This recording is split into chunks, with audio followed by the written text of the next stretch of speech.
Cap 21, El arte de vivir bien el tiempo que te fue dado. Este libro nunca fue solo sobre tiempo. Hay un momento en el que una persona deja de mirar su vida como una suma de pendientes y empieza a verla como una historia. No ocurre necesariamente en una crisis. A veces sucede en una pausa sencilla, en una noche de cansancio lúcido, en una conversación que toca más profundo de lo esperado o en una de esas temporadas donde, por fin, uno deja de preguntarse solo qué le falta y empieza a mirar qué ha venido construyendo. Entonces aparece una verdad que había estado ahí desde el principio. Aunque no siempre con la suficiente claridad, la vida no está hecha únicamente de grandes momentos, sino de días pequeños, de decisiones discretas, de obediencias silenciosas, de hábitos repetidos, de conversaciones sostenidas o evitadas, de ritmos honrados o traicionados. Y de pronto se vuelve evidente que el tiempo no solo se usa, el tiempo compone. Por eso este capítulo final necesita decir con serenidad y con fuerza algo que quizás ya venías intuyendo desde hace varias páginas. Este libro nunca fue solo sobre tiempo. El tiempo fue el hilo conductor, sí. Fue la puerta, fue el espejo, fue el lenguaje a través del cual se nos permitió mirar más hondo. Pero el verdadero tema de este libro siempre fue la vida. Cómo vivir con conciencia, cómo salir del automatismo, cómo dejar de culpar al tiempo para empezar a gobernarse, cómo ordenar prioridades, cómo sostener hábitos, cómo aprender a descansar, a evaluar, a decidir, a alinearse y a caminar con propósito bajo el señorío de Dios. Durante mucho tiempo creemos que administrar mejor el día resolverá el desorden del alma. Después entendemos que una agenda sin conciencia puede seguir siendo una forma sofisticada de evasión. Más adelante descubrimos que ni siquiera basta con tener claridad. Hace falta estructura, hace falta ritmo, hace falta mayordomía, hace falta coherencia, hace falta una forma de vivir donde lo que creemos, lo que amamos y lo que hacemos dejen de pelear entre sí. Y cuando todo eso empieza a integrarse, la conversación sobre el tiempo deja de ser técnica y se vuelve profundamente humana. Stephen Covey intuía algo de esto cuando insistía en que la verdadera efectividad era inseparable del carácter, de los principios y de una vida orientada de adentro hacia afuera. No era solo cuestión de gestionar tareas, sino de convertirse en cierto tipo de persona. Charles Spurgeon, por su parte, entendió con enorme lucidez que la vida misma podía predicar con más fuerza que muchos discursos. Y Eugene Mandino insistía en que el carácter no se improvisa en un día extraordinario, se forma por repetición, perseverancia y práctica constante. Todo eso converge aquí. El tiempo nunca fue solamente un recurso, fue el escenario donde tu carácter se revela, donde tu fe se encarna y donde tu vida toma forma. La escritura ha hablado siempre del tiempo con una profundidad que rebasa por completo la simple productividad. Enséñanos de tal modo a contar nuestros días que traigamos al corazón sabiduría. Observa bien lo que pide el salmista. No pide solo organización, pide sabiduría, porque contar bien los días no es exprimirlos hasta el agotamiento, ni llenarlos hasta que parezcan valiosos, ni controlarlos como si la vida pudiera ser domesticada por completo. Contar bien los días es vivirlos con conciencia de finitud, de propósito y de responsabilidad, es entender que cada jornada importa no solo por lo que produces en ella, sino por lo que te va convirtiendo. Cada día deja una marca. Hay una forma más bella y más exacta de mirar la existencia que como una simple secuencia de obligaciones, verla como una obra en construcción. La vida, cuando se contempla así, deja de parecer una carrera absurda de resultados inmediatos y empieza a revelarse como una composición. Cada día es una pincelada, cada decisión es una línea, cada renuncia, cada fidelidad, cada conversación, cada hábito, cada acto de obediencia va formando la obra final. La vida no se improvisa ni se resume en un momento brillante. Se compone lentamente, trazo a trazo, con el tiempo que nos fue dado. Esta metáfora tiene algo profundamente esperanzador y profundamente confrontativo al mismo tiempo. Esperanzador porque recuerda que no todo depende de una sola jornada, que la vida puede corregirse, afinarse, reorientarse, que una pincelada no define toda la obra, aunque sí la afecta. Confrontativo porque muestra que no existen días neutros.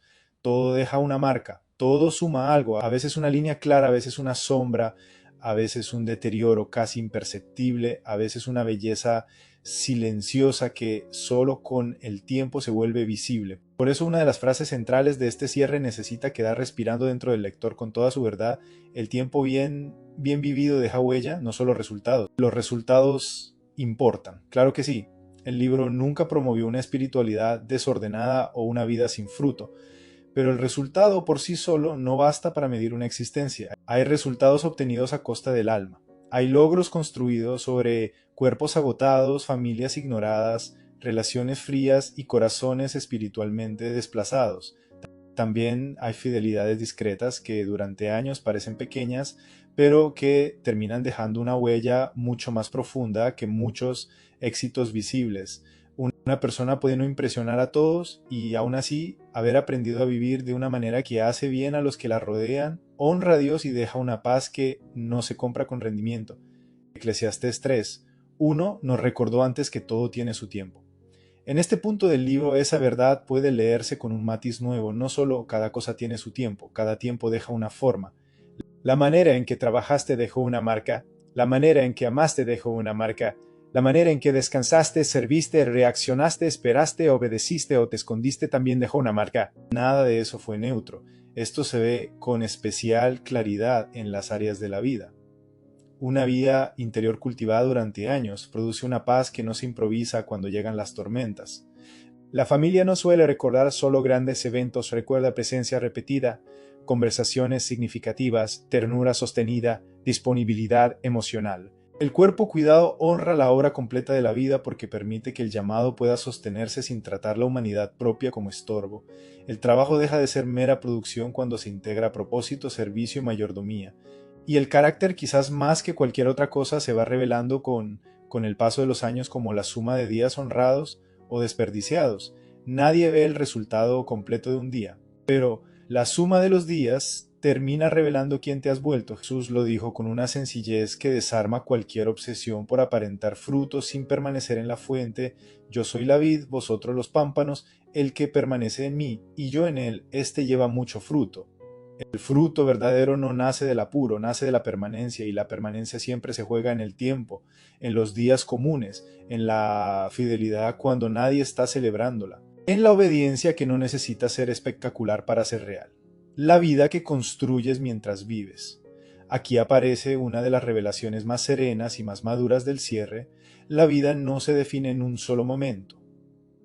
No se pierde normalmente en una decisión aislada, ni se redime mágicamente en un instante brillante. La vida se construye mientras vives, mientras respondes correos, mientras vuelves a casa, mientras te detienes o no a escuchar, mientras cuidas o no cuidas el cuerpo, mientras oras o postergas, mientras dices sí o mientras sigues evitando el no que protegería algo esencial. Todo eso parece pequeño cuando ocurre, pero la acumulación termina contando una historia. Hoy Mandino comprendía que el carácter no se forma por inspiración esporádica, sino por repetición perseverante.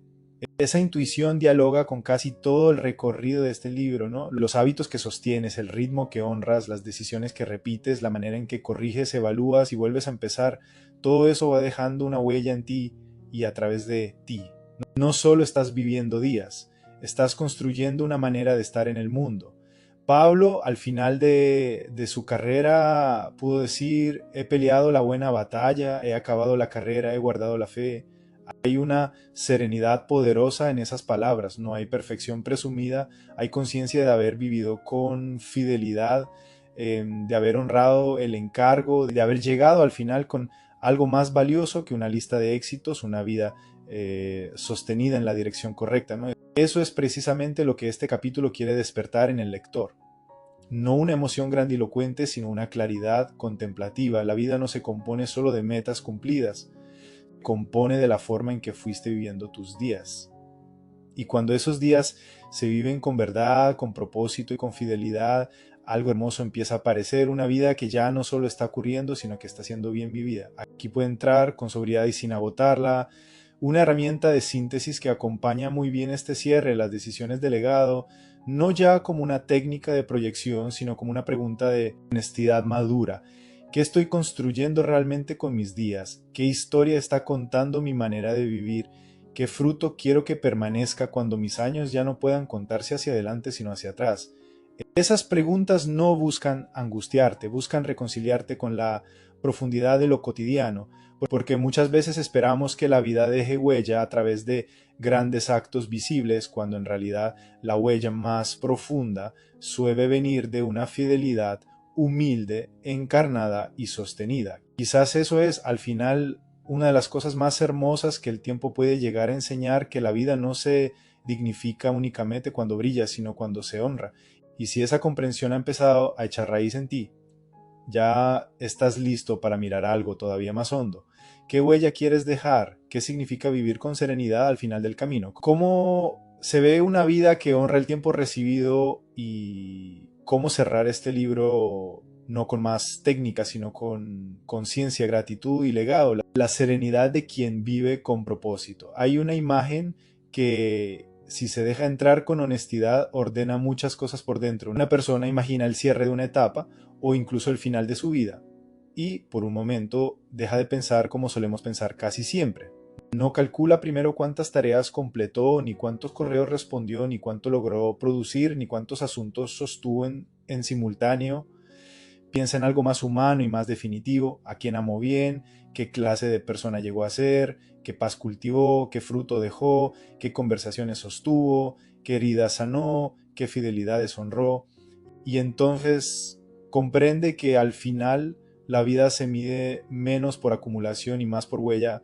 Esa comprensión no debería producir tristeza, sino verdad, porque devuelve el tiempo a su lugar correcto, lo saca del terreno estrecho de la presión y lo devuelve al terreno más amplio de la existencia. Ya no se trata solo de cuánto hiciste, sino de cómo viviste. Ya no se trata solo de cuánto avanzaste, sino de quién te fuiste volviendo mientras avanzabas. Ya no se trata solo de cuántos resultados conseguiste, sino de qué paz, qué fruto y qué legado fueron naciendo al ritmo de tus días. Por eso una vida bien vivida produce una forma particular de serenidad. No es pasividad, no es resignación, no es conformismo, es la serenidad de quien ha dejado de pelear permanentemente con la realidad porque ya no vive a la deriva. La serenidad de dirección, la serenidad de integridad, la serenidad de quien no lo hizo todo, pero sí aprendió a honrar lo esencial. La serenidad de una vida que, con sus límites, sus errores y sus correcciones, fue respondiendo a una dirección verdadera. Pablo lo expresó con una precisión conmovedora al escribir: porque para mí el vivir es Cristo. Esa frase no describe una emoción aislada, describe una orientación de vida. Cuando el centro está claro, la existencia entera cambia de tono. No se vuelve fácil, pero sí más unificada. No desaparece la batalla, pero se define mejor la lealtad. Y cuando la lealtad se sostiene durante años, empieza a aparecer una serenidad que no depende de haber vivido sin problemas, sino de haber vivido con propósito. Esa serenidad no nace en un día brillante, nace en la acumulación de fidelidades pequeñas, en decisiones que parecían discretas cuando ocurrieron, pero que fueron dando forma a una existencia cada vez más clara. Gimandino comprendía muy bien esta lógica cuando insistía en el poder de la repetición humilde. El carácter no se forma en un acto de intensidad, sino en la repetición de pequeñas fidelidades. Y la serenidad de la que hablo aquí nace exactamente de eso, de haber vivido lo suficiente con verdad como para que el alma ya no necesite justificarse todo el tiempo. También por eso la prisa resulta tan enemiga del legado, porque la prisa quiere cerrar cosas rápido, el legado se forma despacio. La prisa quiere rendimiento inmediato, el legado requiere permanencia. La prisa te empuja a parecer eficaz, el legado te obliga a convertirte en una persona habitable, confiable, íntegra. Cuando la prisa termina, lo que queda no es la velocidad con la que corriste, sino la calidad de la huella que dejaste. La huella que queda cuando la prisa termina. Una de las ideas más fuertes de todo este libro ha sido esta: el tiempo bien vivido deja huella, no solo resultados. Ahora conviene llevarla hasta el fondo, porque la huella no aparece mágicamente al final de la vida. No es un premio automático por haber envejecido, tampoco depende únicamente de los grandes logros. La huella se va formando mientras vives, en cómo trabajas, en cómo hablas, en cómo descansas, en cómo decides, en cómo tratas a los tuyos, en cómo corriges, en cómo honras lo recibido, en cómo usas el tiempo que te fue confiado, ¿no? Aquí el legado deja de sonar grandilocuente y se vuelve profundamente cotidiano, ¿no? El legado se ve en la seguridad, dirección y memoria afectiva que dejas en tu familia. No solo en los eventos extraordinarios, sino en el tono con que viviste en casa, en la presencia repetida, en la forma en que alguien podía descansar a tu lado o abrirte el corazón sin miedo. El legado se ve en la espiritualidad cuando una vida rendida deja testimonio más allá de los discursos. Hay personas cuya sola forma de vivir hace creíble lo que creen. El legado se ve en el trabajo cuando lo producido deja de ser solo ingreso y se vuelve contribución, servicio, siembra útil para otros. El legado se ve en la salud y el ritmo cuando una persona modela una manera sana, digna y reverente de habitar el cuerpo y el tiempo. Y el legado más profundo muchas veces no está en lo que construiste afuera, sino en quién llegaste a ser. Charles Spurgeon intuía esto con enorme fuerza cuando mostraba que la vida misma podía convertirse en sermón visible. Una vida bien vivida predica, no solo por lo que afirma, sino por lo que encarna.